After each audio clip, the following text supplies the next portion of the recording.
Paris s'est donc pris les pieds dans le tapis, battu 2-0 par l'AS Monaco. Alors, cette défaite, la première au Parc des Princes depuis presque 2 ans, pose des questions. Est-ce que le PSG a encore les ressorts psychologiques pour affronter cette fin de championnat dans des bonnes conditions? Est-ce que le PSG est capable de jouer le jeu face à des adversaires qui, eux, ont des enjeux sportifs? La Ligue des Champions pour l'AS Monaco.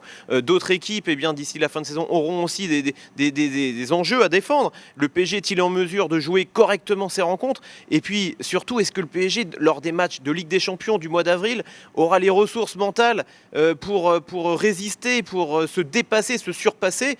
Bon, après, cette défaite contre l'AS Monaco est aussi à relativiser. Il s'inscrit dans un contexte très particulier. Le PSG était champion de France depuis une semaine. Et puis surtout, il y a le départ dans les sélections nationales ce lundi. 14 joueurs de l'effectif parisien sont mobilisés. Certains, les Sud-Américains, iront jouer dans l'hémisphère sud. Donc dans ces conditions, ce match, c'est vrai, était très dangereux. Laurent Blanc le sentait, le pressentait. Et malgré ça, la défaite est arrivée. C'est très négatif, mais en même temps, ce n'est pas non plus très inquiétant.